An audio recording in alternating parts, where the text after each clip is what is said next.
करमाळा नगरपालिका निवडणुकीच्या अनुषंगाने मतदान प्रक्रिया 2 डिसेंबर रोजीची मतदान प्रक्रिया पार पडली. यामध्ये सकाळी 7:30 ते 9:30 दरम्यान 1873 एवढं मतदान पार पडलं होतं.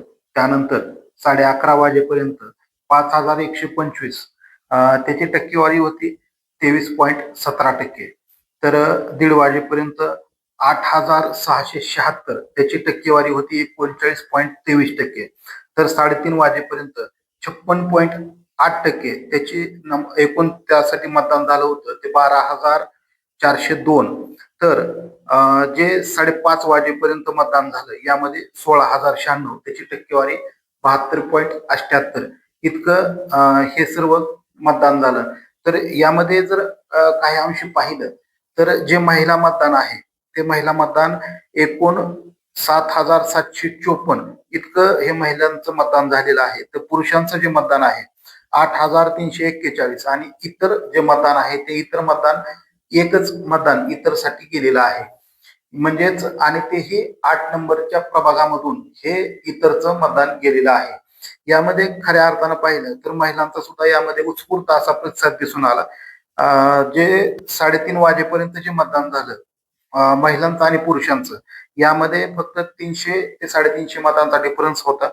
परंतु 3:30 नंतर जे मतदानाचा आकडा वाढला, टक्केवारी जी वाढली त्यामध्ये ज्या महिलांचं आणि पुरुषांचं जे मतदान होतं यामध्ये साधारणतः 600 ते 700 मतदानाचा म्हणजे डिफरन्स पडला. तरी सुद्धा महिलांनी जो पहिल्यापासूनच जे काही राज्यामध्ये लाडक्या बहिणींचा विषय गाजतोय त्या अनुषंगाने एकूण यामध्ये सुद्धा लाडक्या बहिणींनी कोणत्या भाऊरायाच्या पदरात किंवा झोळीमध्ये मतदानाची ओवाळणी टाकलेली आहे हे येत्या 21 डिसेंबरला कळणार आहे. कारण की 3 डिसेंबरला ही सदरची मतमोजणी होणार होती आणि विजयी उमेदवार घोषित केले जाणार होते. परंतु जे नागपूर खंडपीठाने जो निर्णय दिला त्यानंतर ही जी सर्व निवडणुकीची जी प्रक्रिया आहे, जे निकालाची जी प्रक्रिया आहे ती 21 डिसेंबरला पुढे ढकलण्यात आलेली असल्यामुळे आता सध्या जे गुडघ्याला भाशिंग बांधून जे भावी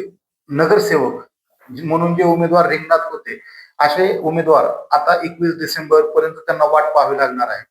त्याचप्रमाणे ही जी सदरची जी मतदान प्रक्रिया आहे ही मतदान प्रक्रिया करमाळा शहरातील 27 बूथवर पार पडली असून यामध्ये 71 उमेदवारांनी त्यांचं भवितव्य त्या मतपेटीमध्ये कैद झालेलं आहे. यामध्ये जे 5 नगराध्यक्ष सुद्धा सामील आहेत.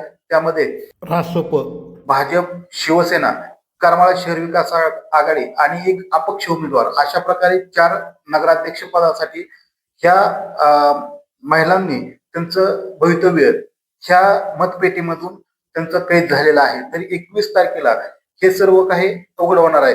आता यामध्ये दुसरा विषय असा बी आहे की जे प्रभाग क्रमांक 10 आहे यामध्ये सकाळी काही थोड्याफार प्रमाणात अनुचित प्रकार घडला होता. त्यामध्ये करमाळा पोलीस स्टेशन येथे एकमेकांविरुद्ध गुन्हे दाखल झालेले आहेत. मतदान प्रक्रियेमध्येच अशा प्रकारचा तो त्या ठिकाणी काही प्रमाणात किरकोळ वादावादी झाली होती.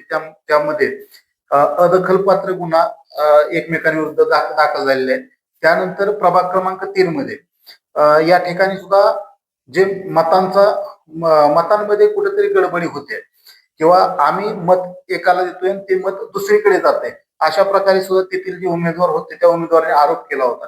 त्यानंतर निवडणूक निर्णय अधिकारी करमाळा पोलीस स्टेशनचे जे काय PI साहेब असतील, रणजित माने साहेब, DYSP मॅडम अंजना कृष्णा ह्या सुद्धा त्या ठिकाणी उपस्थित झाल्या होत्या. त्यानंतर ते त्या ठिकाणी जे मतदान प्रक्रिया थांबली होती ती परत पूर्ववत करून त्या ठिकाणी काय नेमकं प्रकार काय झालेला आहे का, चुकीचं काय होते का हे पाहिल्यानंतर आणि त्याची पूर्णतः चौकशी केल्यानंतर त्या ठिकाणी परत एकदा ती मतदान प्रक्रिया सुरू केली.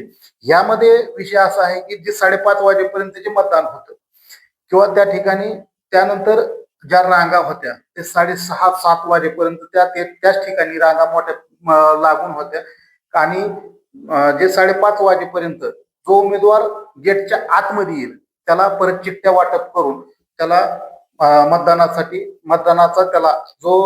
त्याचा जो अधिकार आहे तो बजावण्यासाठी त्याला त्या ठिकाणी देण्यात आला. म्हणजे ह्या काही एक दोन ज्या बाबी असतील त्या वगळल्या तर एकंदरीत जे करमाळा शहरातील करमाळा नगरपालिकेचं जे मतदान प्रक्रिया आहे ती एकदम शांततेत आणि पूर्णतः पोलीस बंदोबस्तात कडक तैनातीमध्ये झालेली आहे.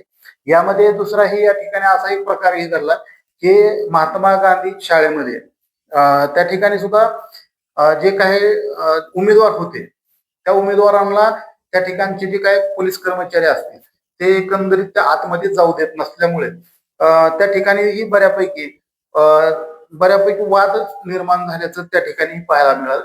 त्या ठिकाणी भाजपच्या रश्मी बागल त्याचप्रमाणे इतरही अपक्ष असतील किंवा इतर पक्षाचे असतील त्यांना सुद्धा त्या ठिकाणी पोलीस कर्मचारी आतमध्ये जाऊ देत नव्हते.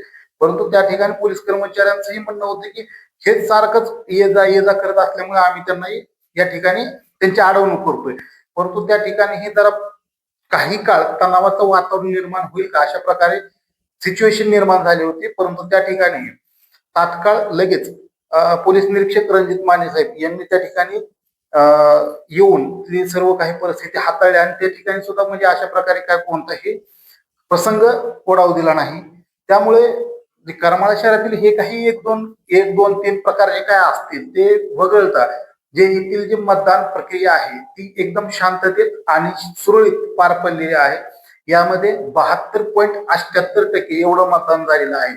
तरी येत्या 21 तारखेला नेमका विजयी उमेदवार आणि भावी नगरसेवक कोण होणार, नगराध्यक्ष कोण होणार, कारण की फक्त 3 डिसेंबरला आज 2 डिसेंबरचं मतदान झाल्यानंतर लगेच 3 डिसेंबरला त्याची मतमोजणी होणार आणि लगेच आपल्याला भावी नगरसेवक म्हणून आपल्याला ते पद मिळणार होतं.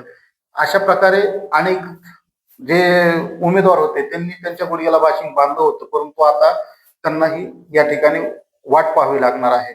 तरी येत्या 21 तारखेला ह्याच सर्वच बाबतीमध्ये नेमकं आता कशा प्रकारे कुठला उमेदवार भावी नगरसेवक होतोय हे पाहण्याचं तितकंच गरजेचं असणार आहे. धन्यवाद.